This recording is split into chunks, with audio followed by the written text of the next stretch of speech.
Bom dia, irmãos e irmãs, na graça e na paz do nosso Senhor Jesus. Nós podemos mais uma vez celebrar ao Senhor e termos este tempo de adoração, de comunhão, de louvor ao nosso Deus. E é muito precioso mais uma vez estarmos juntos. E eu te desafio a fazer isso com toda a tua força, com todo o teu coração, a adorarmos juntos ao Senhor em espírito e em verdade, consagrando o nosso melhor, dirigindo-nos a Deus com fé e sabendo que Ele de fato é um Pai que nos ama, que está presente e tem cuidado das nossas vidas. Vamos então invocar o nome do Senhor, orando e pedindo a Ele a bênção e a direção sobre as nossas vidas. Pai querido, muito obrigado pelo Teu amor, pela Tua maravilhosa graça. Obrigado, Senhor, pela Tua provisão, pela Tua proteção, pela Tua presença real em nossas vidas, pelas Tuas misericórdias que sempre se renovam em nosso favor. Obrigado, Pai, porque em tudo, soberanamente, o Senhor tem dirigido as nossas vidas e nos conduzido pelo Teu caminho eterno. E pedimos, Pai, no tempo que vamos passar aqui, que o Senhor, através do Teu Espírito, ministre aos nossos corações, conduzindo-nos tanto à compreensão quanto à prática da Tua verdade, usando-nos, Pai, para o louvor da Tua glória, fazendo com que através de nossas vidas Teu nome seja engrandecido e exaltado, na medida, Pai, em que nós temos prazer e satisfação no Senhor, em que no Senhor encontramos todo o amor, toda a paz, a verdadeira fonte da vida e de todos os bens preciosos. E ajuda-nos, Pai, a usufruir da comunhão do Senhor, das Tuas preciosas bênçãos, do Teu amor leal, da Tua maravilhosa graça. Nós oramos, Pai, e agradecemos sempre em nome de Jesus. Amém. Vamos cantar em adoração ao Senhor? Porque Ele vive.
Está nas mãos do meu Jesus, que vivo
Vamos cantar ainda Quem nos separará?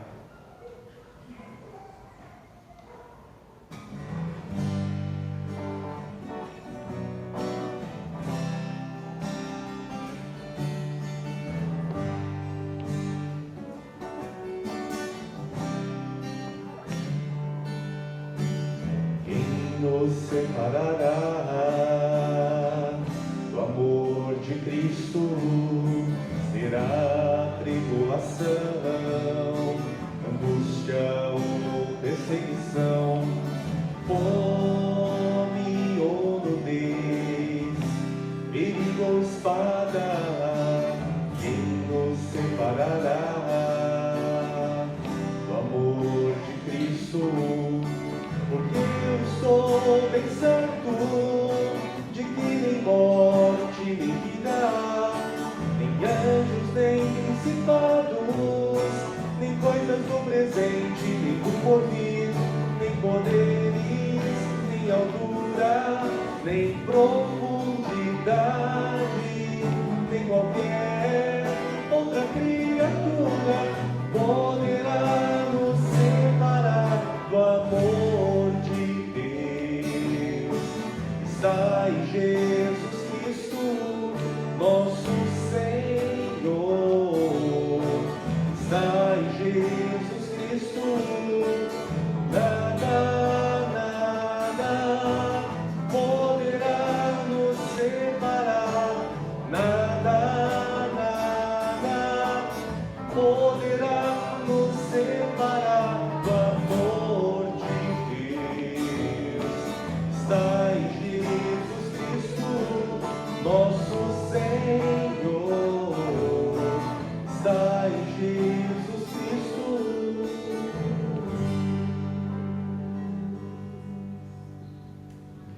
Amém. Vamos ter nosso tempo de oração, clamando a Deus, intercedendo pelos nossos irmãos e irmãs, como fazemos todos os dias, que estão enfermos, que estão enfrentando lutas na saúde física, ou também cuidando de entes queridos na família. Vamos pedir ao Senhor que intervenha, que abençoe.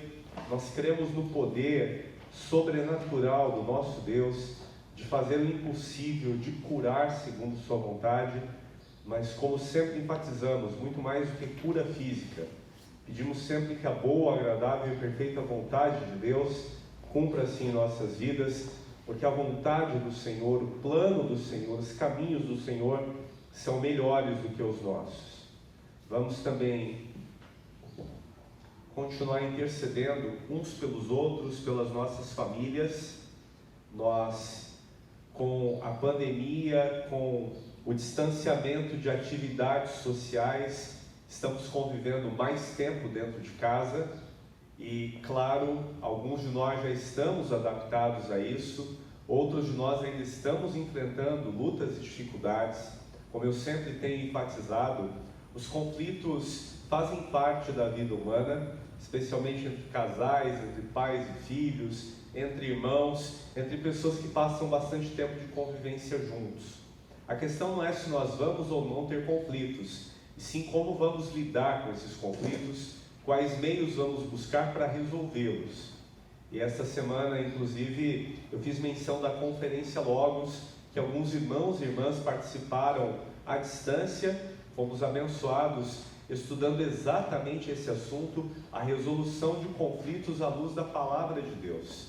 Então, irmão e irmã, precisamos de oração, precisamos orar uns pelos outros, para que nossas famílias sejam edificadas em Jesus, para que pratiquemos a Palavra de Deus em nossas casas, para que nós sejamos respeitosos, cordiais, amigáveis, para que nossas palavras e ações visem abençoar as pessoas da nossa família, da nossa casa.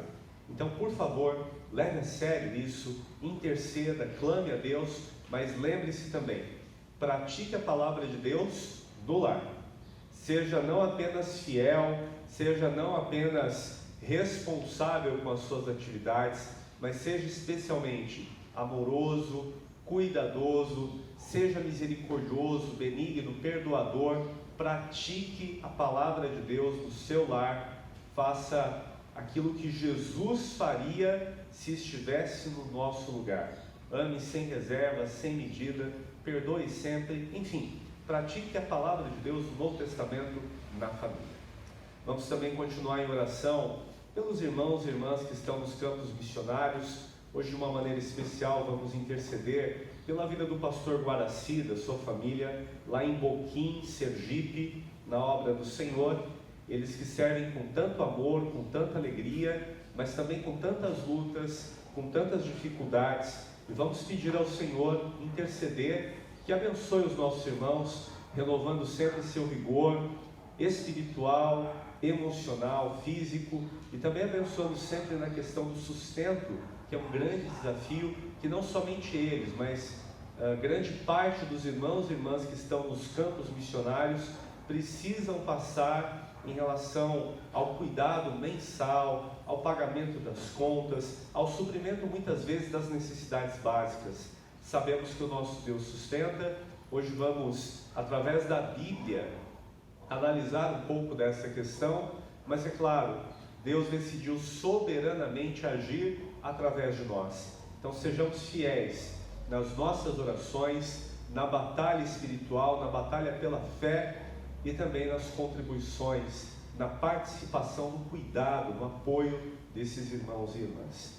Ontem eu pedi oração específica pelo pastor Gilberto, da Igreja Batista de Muzambinho. É um servo do Senhor e uma igreja de Cristo numa pequena cidade no sul de Minas Gerais. A cidade ficou famosa no Brasil, não por qualquer coisa específica de lá, mas por causa de um comunicador famoso do rádio e da televisão.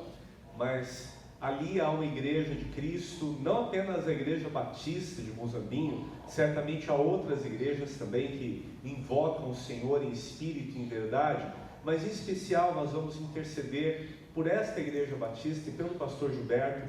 Como grande parte das igrejas, eles estão enfrentando também lutas, dificuldades, pela impossibilidade da reunião presencial, pela queda das arrecadações, das ofertas, e isso afeta a vida de toda a comunidade, porque uma verdadeira igreja cristã, ela não usa os seus recursos apenas para os seus próprios interesses.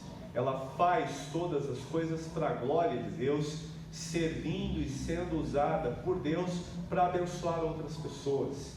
Então vamos interceder, clamar a Deus pelos irmãos lá da igreja de Muzambinho, pelo ministério do pastor Gilberto. Amém? O Rui pode chegar aqui, irmão, e fazer a oração por nós? Por gentileza.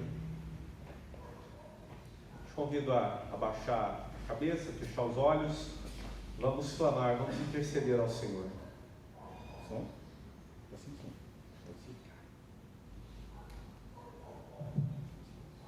Senhor, nosso Deus e Pai, te agradecemos, Senhor, por esse início de semana.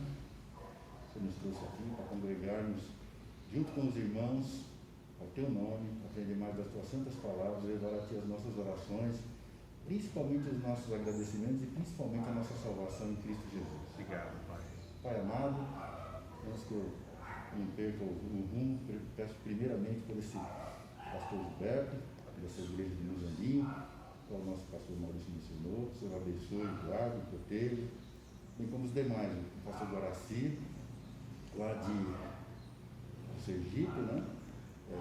Nós tivemos notícia que há um pouco tempo atrás ele estava precisando de suprimento, de ajuda, de colaboração, mas nós sabemos que toda ajuda vem do Senhor. Verdade. Que o Senhor abençoe, que o Senhor proteja, que o Senhor supra as suas necessidades e que o seu ministério seja frutífero, bem como temos ouvido falar do pastor César, sua esposa Michele, aquele menininho Caleb, tiveram necessidades de saúde, o Senhor os abençoou. Outros irmãos também que têm tido bastante dificuldade, lutas, a irmã Raquel Carrasco, os seus filhos, a Esther, o Joel.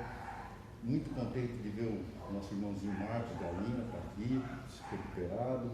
Não houve sequelas, nem problemas com a sua família, a Fernanda, a Melissa, a Vivênia. Também estou vendo aqui o irmão Reinaldo, a Raquel, muito bom vê-los aqui.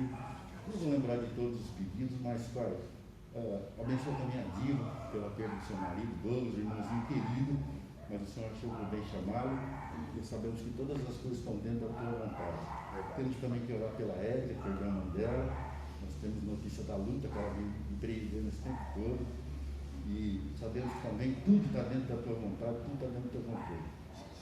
Perdoa aqui, porque eu não vou lembrar de todos os pedidos, mas que o Senhor abençoe essa congregação, como o pastor disse, que nós possamos passar nesses tempos de pandemia, vivendo em amor, tolerando uns aos outros, e sempre atentos a prestar a nossa colaboração com aqueles que têm necessidade. Obrigado pela minha vida também, pela minha esposa, a Rita, o Ronaldo, a Eliane, principalmente meus filhos, mas principalmente o Arthur também, que ainda precisa muito do Senhor. Muito obrigado por tudo, em nome de Jesus te agradeço. Amém. Amém. Obrigado, irmão. Bem, vamos meditar na palavra do Senhor. Eu te convido a abrir em Esdras, no capítulo 8. Hoje nós vamos falar sobre o cumprimento de uma missão. Vamos então a Esdras, no capítulo 8. Vamos fazer a leitura do versículo 21 ao versículo 23. Esdras, capítulo 8, do verso 21 ao verso 23, a palavra do Senhor nos diz: Ali, junto ao canal de Ahava, proclamei jejum para que nos humilhássemos diante do nosso Deus e lhe pedíssemos uma viagem segura para nós e nossos filhos, com todos os nossos bens.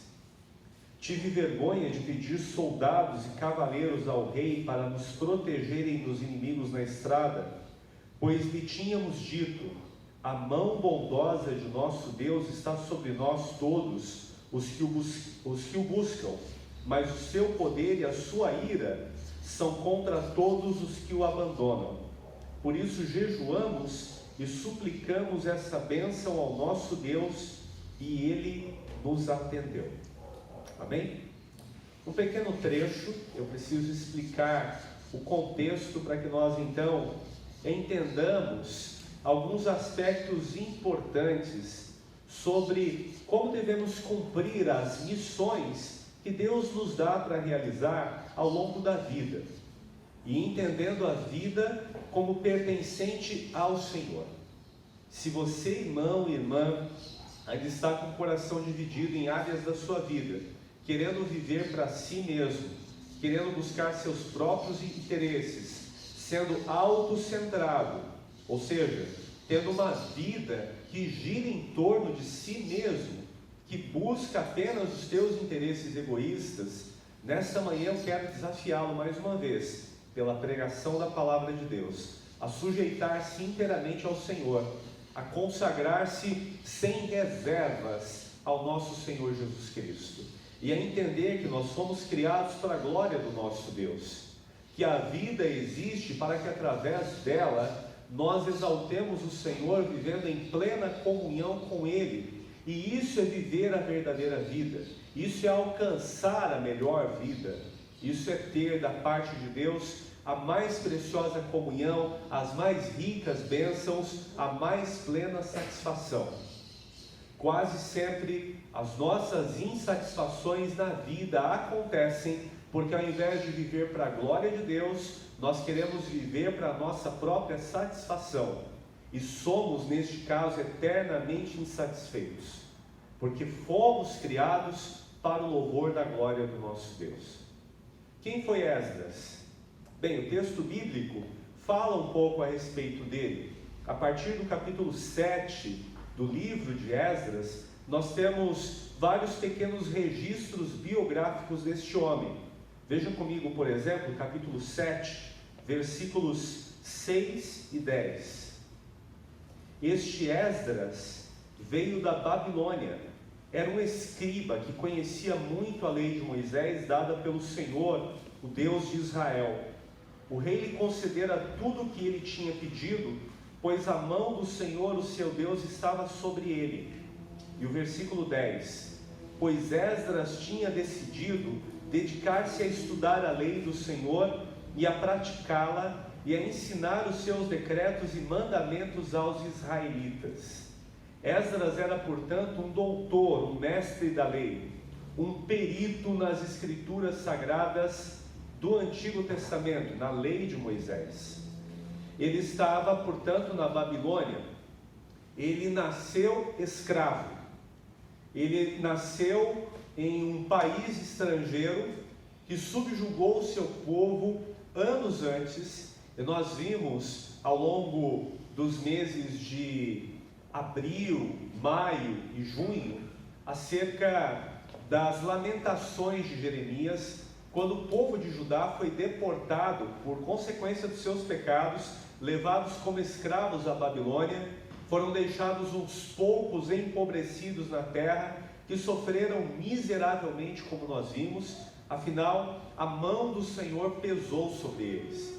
Eles viveram o julgamento do Senhor. Eles foram alcançados pelas maldições da lei que Deus deu ao povo de Israel através de Moisés, porque descumpriram a aliança com o Senhor, porque não honraram o pacto feito por Deus, porque não obedeceram a palavra do Senhor.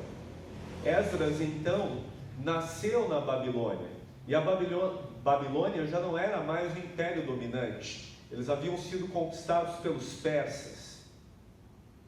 Antes de Esdras ir para Jerusalém, e o capítulo 8, a partir do versículo 21 que nós estamos meditando, que nós vamos nos concentrar nesta manhã, está falando sobre a preparação para esta viagem, para a saída das margens do rio Ahava e ida então para Jerusalém, uma viagem longa, uma viagem difícil e perigosa.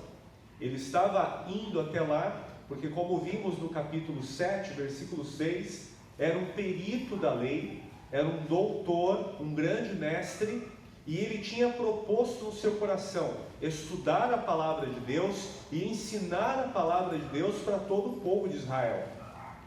Ele foi então enviado pelo rei da Pérsia até a terra de Judá, até a cidade de Jerusalém, com a incumbência de colocar em ordem novamente a vida moral, a vida civil e também a vida religiosa, a prática espiritual do povo que havia voltado na terra. Mas muita gente voltou antes de Esdras.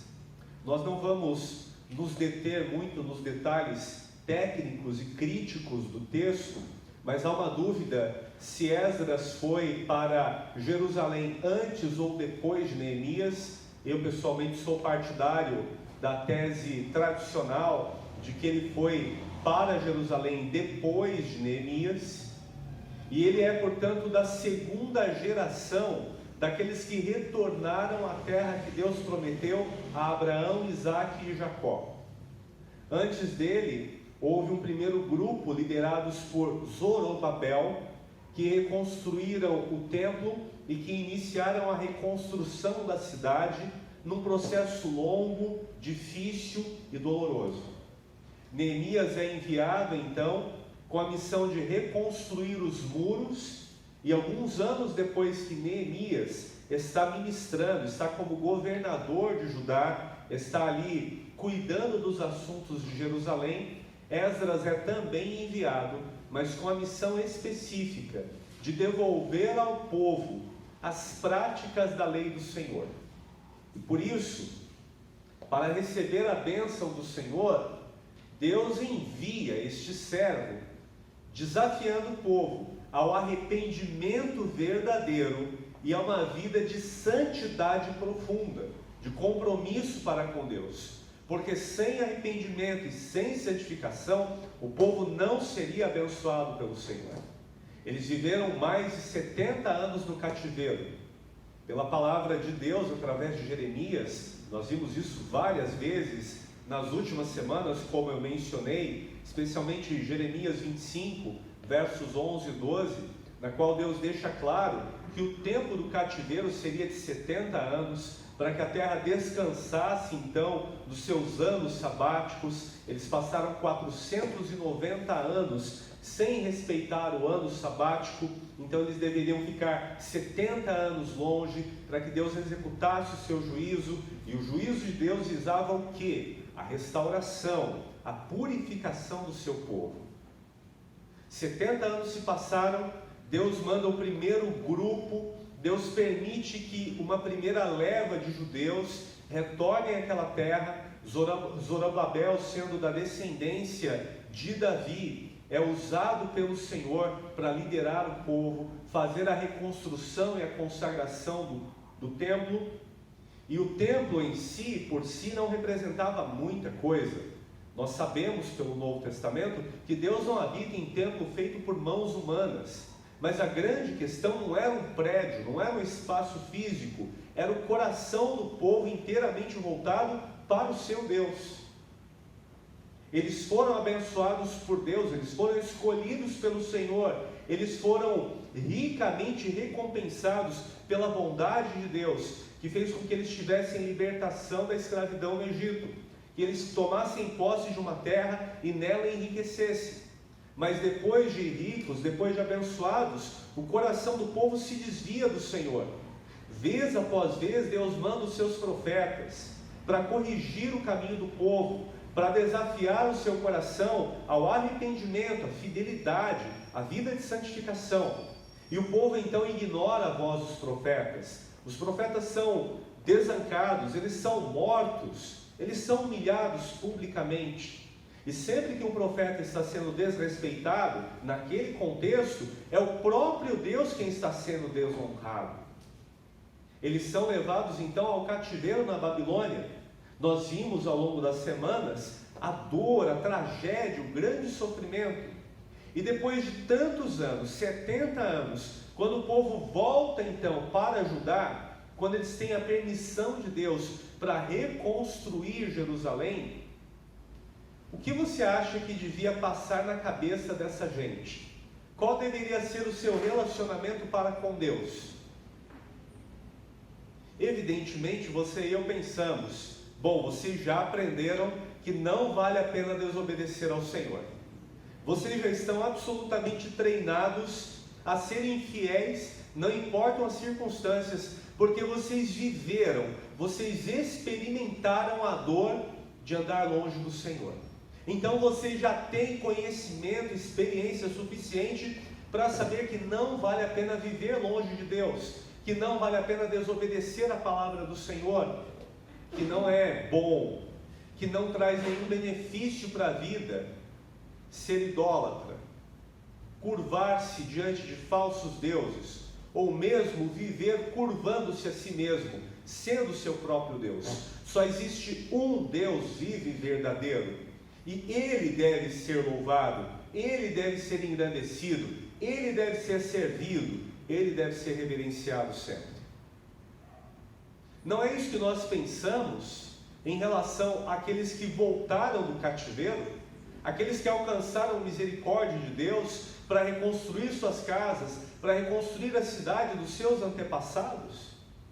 Bem, na medida em que o povo regressou, primeiro, o templo foi esquecido. Eles queriam reconstruir suas casas e não estavam priorizando Deus em seu coração. E como eu já disse, a questão não é um prédio, a questão não é aquele espaço físico, mas sim o quanto de reverência, de amor e de temor a Deus se tem no coração.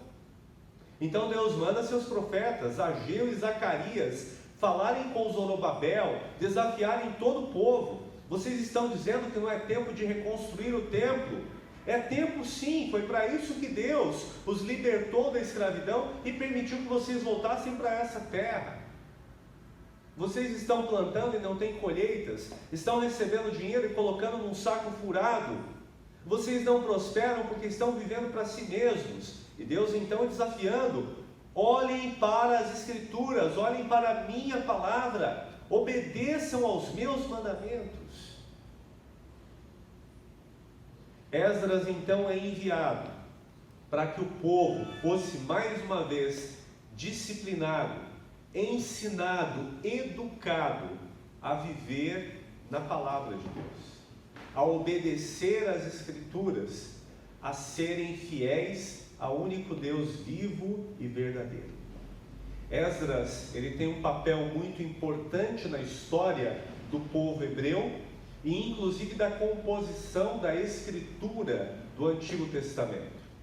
Esdras provavelmente foi um dos principais compiladores das escrituras do Antigo Testamento. Ele não era apenas um perito, um copista, mas ele também foi usado por Deus para registrar parte das Escrituras Sagradas.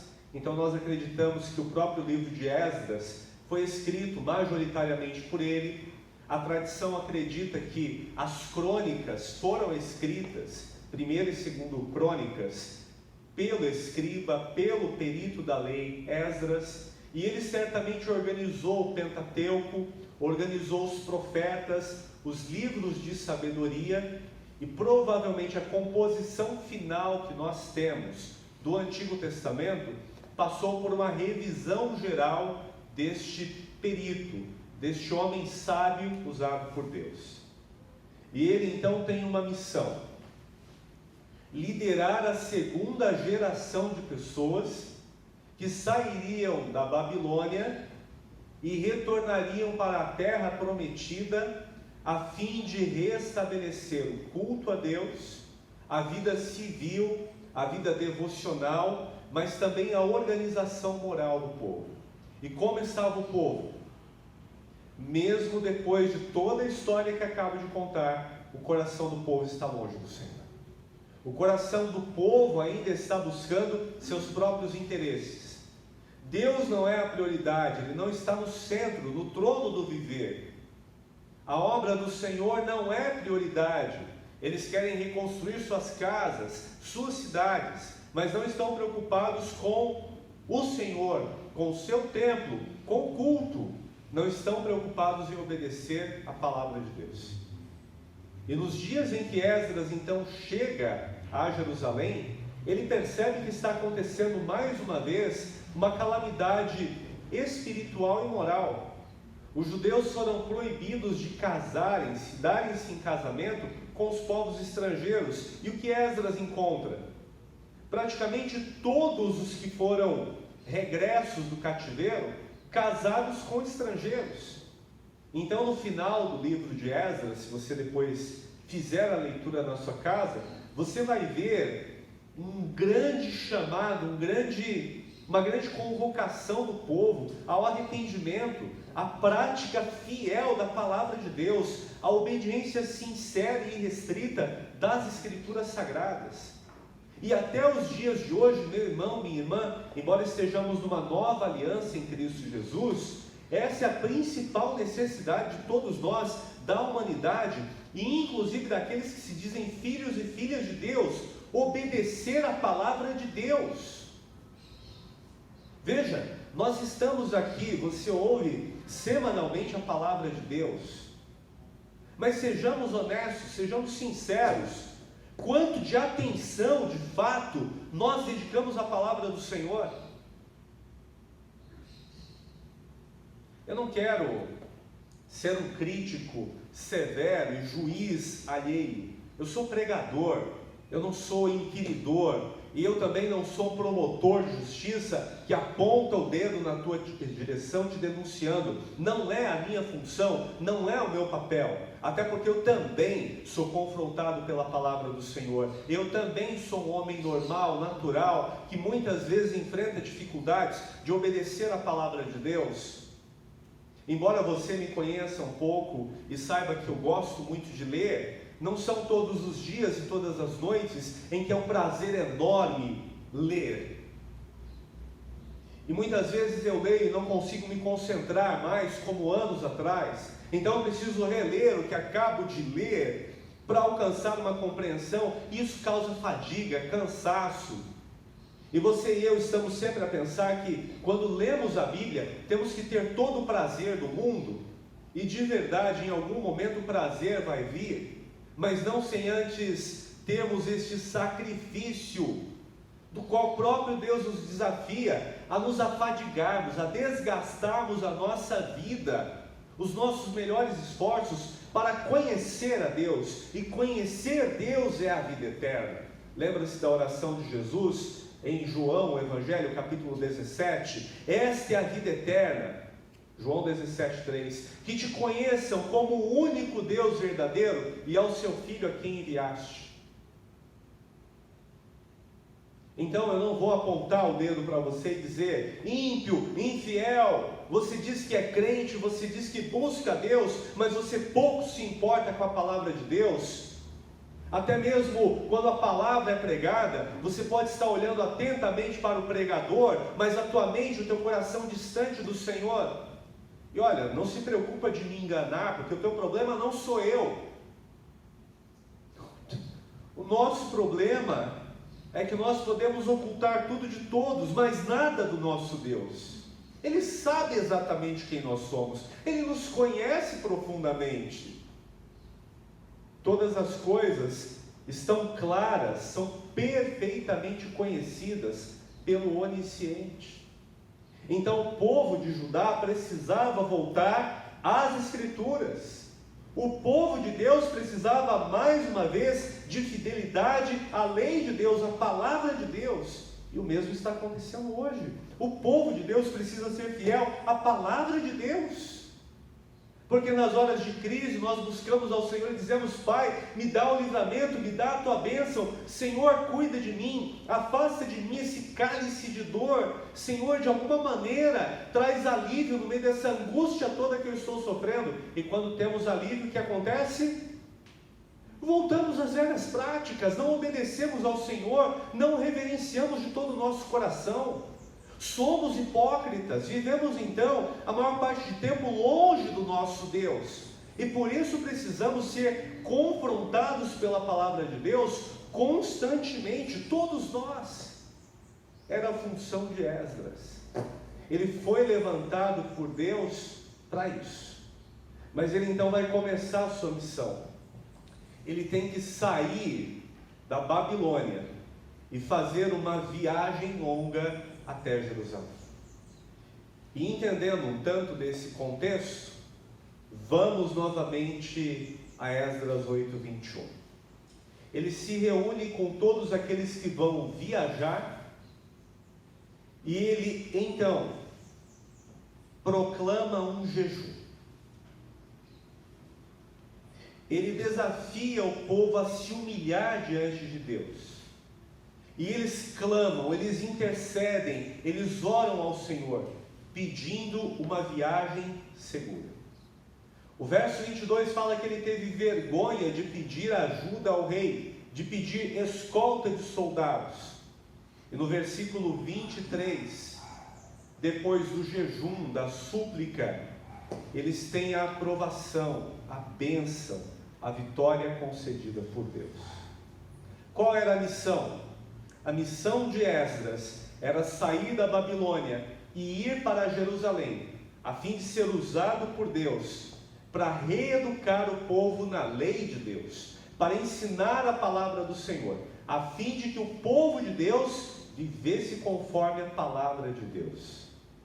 A missão era árdua, era difícil, mas visava a glória do Senhor na vida de Esdras, na vida daqueles viajantes todos, cerca de 1.500 pessoas. Aquela viagem seria fundamental para que o povo que já estava em Judá, em Jerusalém, pudesse ser santificado para a glória do Senhor. Esdras, portanto, tinha uma tarefa árdua, uma missão difícil, um ministério realmente complexo para cumprir. E quando nós temos que fazer uma missão complexa, quando nós temos que realizar uma obra muito maior que as nossas vidas, quando nós somos desafiados por Deus de viver para o louvor da sua glória e de obedecê-lo, de fazer sua vontade, quais são os recursos que nós usamos para cumprir a missão de Deus em nossas vidas? É disso que estamos tratando, lendo esta passagem, lendo este texto. Irmãos, através de Esdras, nos capítulos 1 e 2 do seu escrito, nós temos a autorização para a restauração de Jerusalém, do templo e de todas as cidades. No segundo ato que nós temos, o templo é reconstruído, dos capítulos 3 a 6 de Esdras. E a partir do capítulo 7, é que a narrativa está focalizando o próprio ministério de Esdras. Todo o povo devia fazer parte daquela reconstrução. Todo o povo deveria voltar-se de todo o coração para Deus e viver a aliança com Deus. Todos tinham uma missão para cumprir, todos tinham um trabalho para realizar. Mas quando nós temos um trabalho, uma missão, quando nós somos responsabilizados por Deus para realizar a obra de nossas vidas, de viver para o louvor da sua glória, quais são os instrumentos que nós usamos? Quais são os recursos que nós trazemos para as nossas vidas a fim de cumprir a missão de Deus? E Esdras, então, neste texto que acabamos de ler, nos dá então uma demonstração sobre como devemos cumprir a nossa missão. Primeiro, Esdras convoca todo o povo para uma atitude de humilhação diante de Deus. E você e eu, para cumprirmos a missão de Deus em nossas vidas também, para vivermos para o louvor da glória do nosso Deus, devemos diariamente nos humilhar diante de Deus. Lembra-se de Tiago na sua carta, capítulo 4, e também de Pedro na sua primeira epístola, capítulo 5. Ambos afirmam: humilhem-se diante da potente mão de Deus, para que a seu tempo vos exalte. Ninguém pode fazer uma obra para Deus, ninguém pode viver para a glória de Deus, ninguém pode obedecer a palavra de Deus, ninguém pode estar numa aliança com Deus com arrogância, com soberba. Nenhum de nós pode pensar acerca de nós mesmos além do que nós realmente somos. E quem nós somos de acordo com a Bíblia? Um monte de pó, um monte de barro que recebeu um sopro, e o barro vai voltar para o barro, o pó vai voltar para o pó, o sopro volta para Deus que o deu. O que é a nossa vida? Tiago vai falar sobre ela. É um vapor que aparece por um pouco e logo se dissipa. Moisés no Salmo 90 também fala: nós somos como a erva do campo, que cresce, floresce, torna-se belo, mas à tarde o sol queima, ela murcha, seca, morre. A nossa vida passa rápido e nós voamos. Quem é você? Quem somos nós? Nossa vida é tão fugaz, é tão passageira. E há momentos nas nossas vidas em que nós nos sentimos tão fortes, não é? Em que nós nos sentimos tão capacitados para tudo, em que nós somos cheios de nós mesmos. Vem um vírusinho invisível aos olhos humanos, e a vida que está tão segura, que está tão firme, ela entra em pânico, ela entra em colapso tão rapidamente. Nós nos sentimos tão confortáveis em alguns momentos da vida, vem uma crise financeira, como aconteceu no início da década de 90, o dinheiro da caderneta de poupança é bloqueado, você não pode mais sacá-lo, e você confiava tanto no dinheiro, tanto nas riquezas, de repente está precisando de cesta básica do vizinho. O que é a nossa vida? Hoje você fala: eu estou saudável, estou forte. Amanhã qualquer de nós andando aí, naturalmente pela rua, escorregamos, caímos de mau jeito, sofremos uma fratura, seja na coluna vertebral, seja na coluna cervical, e eventualmente tudo que estava indo tão bem, torna-se uma vida na qual nós vamos passar os nossos dias numa cama, num leito, dependendo de pessoas que façam muitas coisas em nosso favor, por nós.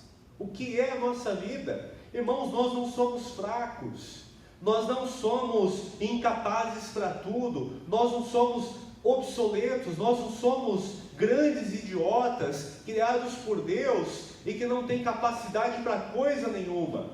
Nós somos criados à imagem e semelhança do Senhor. Mas onde está a nossa força? Onde está a nossa capacidade? Onde está o nosso poder? Onde está a nossa utilidade? Não está em nós mesmos, está nos recursos que Deus nos dá, porque tudo vem das mãos do Senhor, correto? Amém. Então nós não podemos ser arrogantes, não podemos ser soberbos. Esdras convoca aqueles que vão viajar para Jerusalém para se humilharem diante de Deus. Claro, Nós somos homens e mulheres que servimos a Deus. Nós queremos glorificar ao nosso Deus. Nós queremos ensinar a palavra de Deus na medida em que estamos aprendendo e praticando em nossas vidas. Mas a capacidade que nós temos não é inata, não é propriamente nossa, vem do Senhor. Os recursos que estão em nossas mãos, e Esdras recebeu muito dinheiro. Esdras estava viajando com esse povo com uma fortuna. Tudo que ele pediu ao rei foi concedido a ele. Mas aqueles recursos não foram captados porque Esdras era um grande arrecadador de recursos, era um grande político que convencia muito bem aos reis, que era eloquente no falar. Tudo que ele tinha nas suas mãos foi por concessão, foi por bênção de Deus. E nas nossas vidas, irmãos, o mesmo acontece. Então, antes de fazer uma obra para o Senhor, antes de qualquer coisa na vida, nós devemos nos humilhar diante de Deus. E neste processo de nos humilharmos diante do Senhor, Esdras então proclama ao povo, convoca o povo, aqueles viajantes, a jejuarem. E, irmãos, o jejum é uma prática, uma disciplina espiritual, especialmente entre nós, os cristãos conservadores, os cristãos ortodoxos, os cristãos tradicionais. O jejum ele é muito ignorado. Há irmãos e irmãs na fé que nunca jejuaram nas suas vidas e que dizem, não, o jejum não é para os dias de hoje.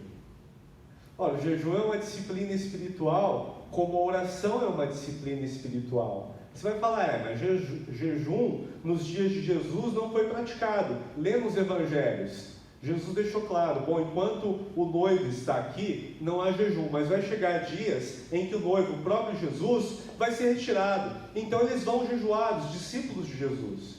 E o que é o jejum? O jejum bíblico é uma forma de consagração na qual nós nos privamos, inclusive, da alimentação que é tão importante, que é vital para a saúde do corpo físico, a fim de nos esvaziarmos mais de nós mesmos e nos enchermos do Espírito, sermos cheios do Senhor, buscarmos ao Senhor de todo o nosso coração. A semelhança de Jesus no início do seu ministério, quando ele está no deserto sendo tentado pelo diabo, ele passa 40 dias e 40 noites em jejum. O tentador então vai em direção a ele e diz, se tu és o Filho de Deus, manda que essas pedras se transformem em pão.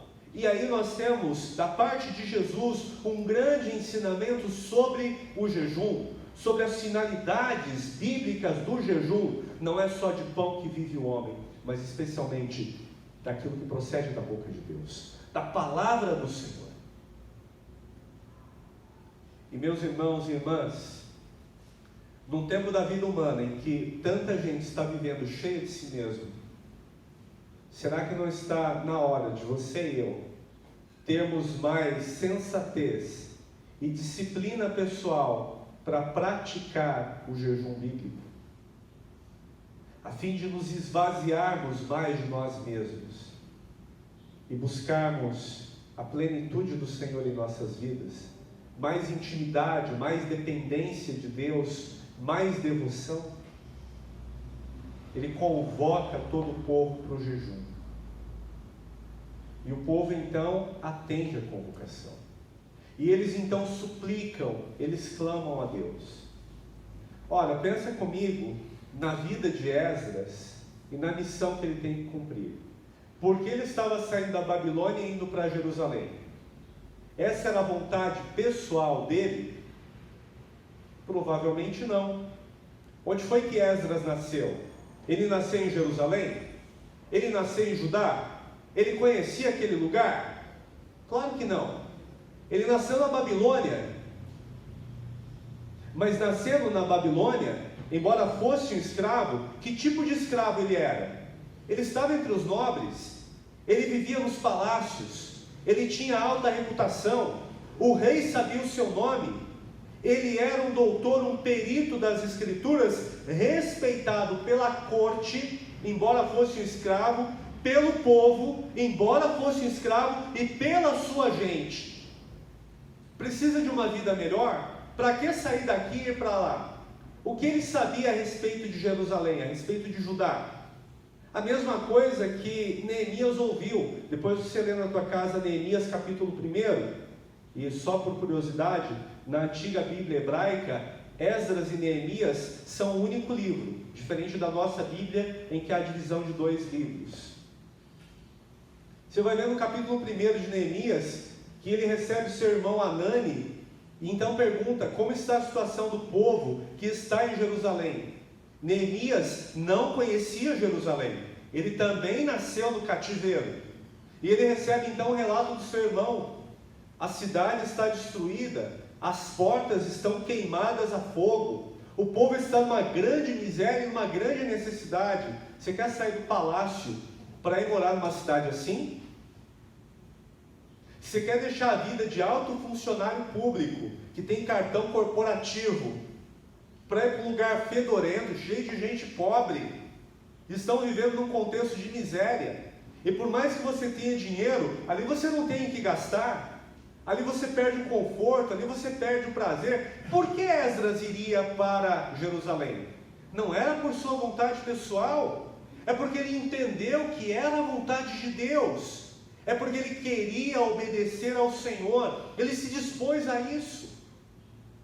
Olha, sendo que o próprio Deus mandou Esdras para Jerusalém, por que Esdras tem que buscar a Deus em oração e suplicar e implorar: Senhor, abençoa a minha viagem? Não foi o próprio Deus quem mandou ele ir até lá?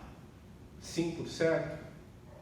Mas o mesmo Deus que mandou que Esdras fosse até Jerusalém, foi o Deus também que mandou, através da lei, que Esdras e todos aqueles escolhidos por Deus como seu povo obedecessem a sua lei. E no que consiste a lei de Deus? Amarás o Senhor teu Deus de todo o teu coração, com todas as tuas forças, de toda a tua alma, como nós vimos na semana passada através da pregação, acrescentado por Jesus no Evangelho de Mateus capítulo 22, de todo o teu entendimento. Para nós amarmos a Deus, nós temos que viver em comunhão com Deus, e a oração é um instrumento de comunhão. Então ele intercede, ele clama, ele ora, porque através da oração ele vive em intimidade com o Senhor. E Deus tem prazer de ouvir a oração, o clamor, a súplica dos seus filhos. A missão era dura, era difícil. Ele viajaria longos dias. Eles estavam sujeitos a todo tipo de violência nessa viagem. E ele poderia contar com a ajuda externa. Ele estava sendo enviado por Deus, e Deus o enviou através do rei Artaxerxes.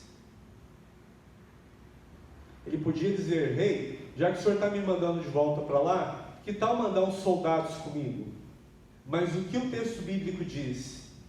Que ele teve vergonha de fazer isso. Por que ele teve vergonha? Ele era perito da lei, ele ensinava a palavra de Deus às pessoas, ele falava sobre a grandeza desse Deus a quem ele servia, ele falava do poder desse Deus, ele manifestava a verdade das Escrituras a respeito desse Deus.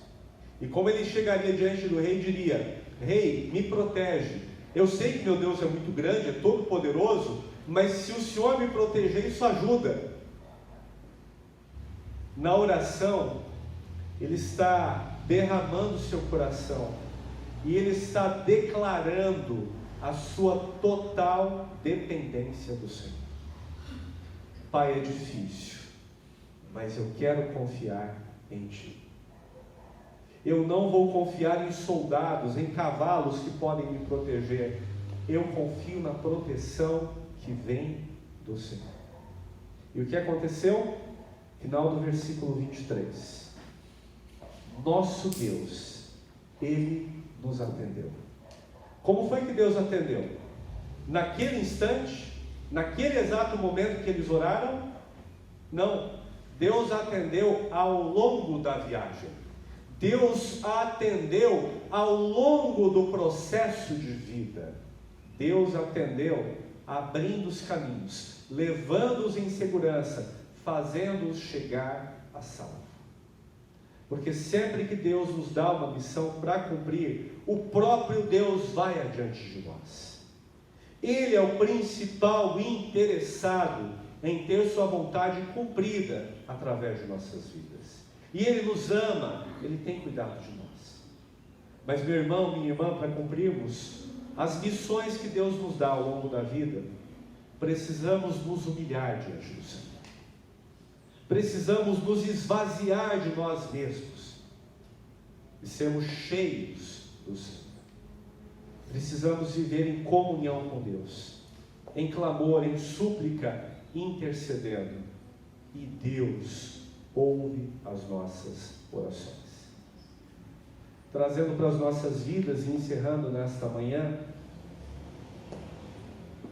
a principal missão que temos na vida é precisamente a razão pela qual nós somos criados: viver para a glória do nosso Deus.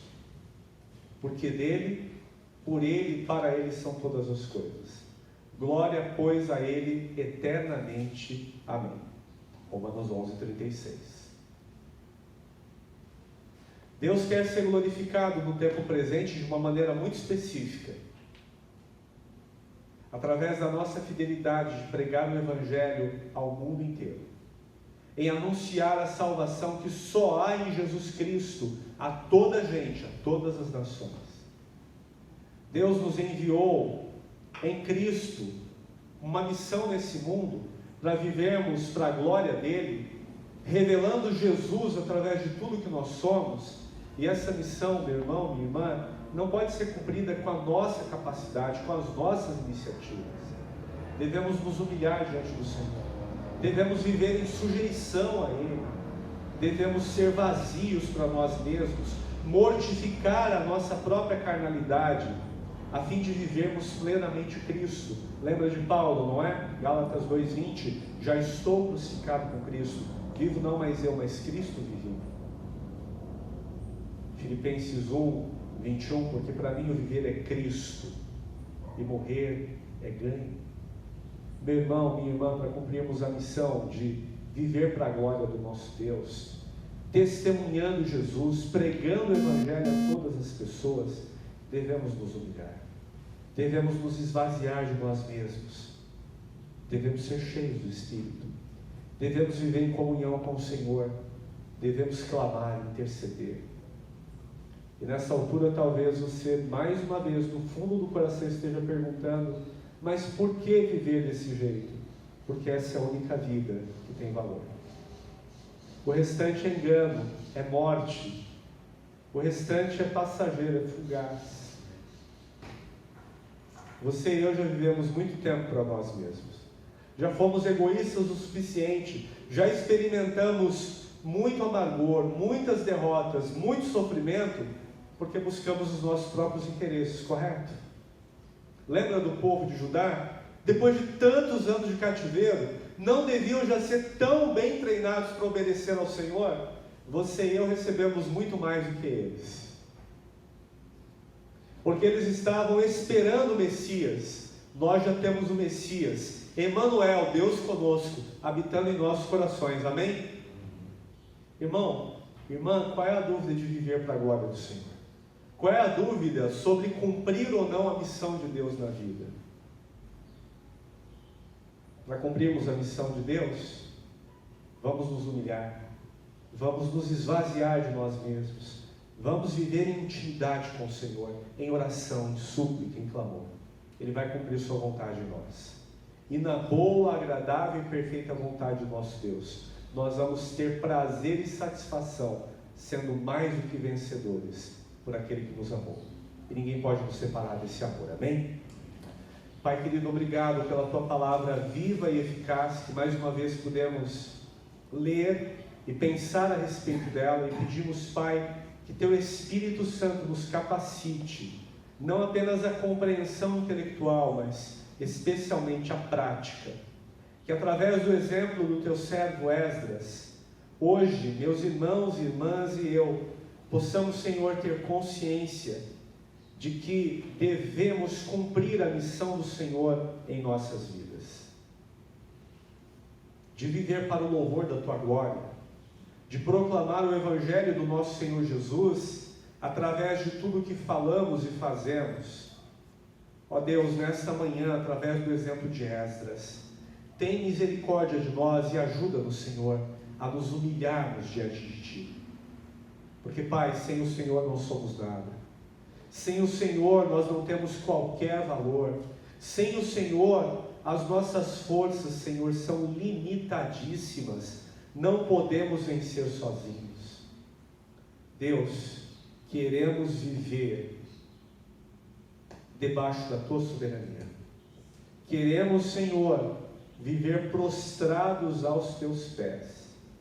Precisamos, Pai, do Teu amor, do Teu poder, das Tuas misericórdias em nossas vidas.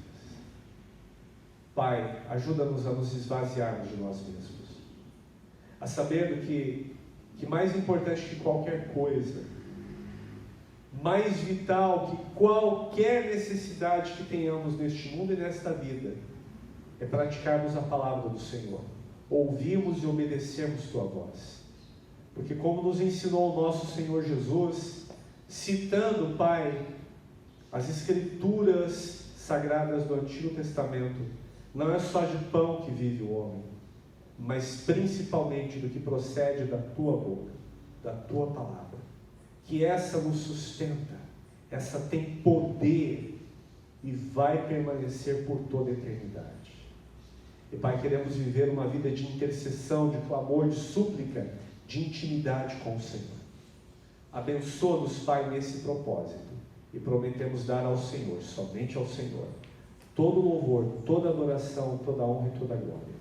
Nós oramos em nome de Jesus. Amém.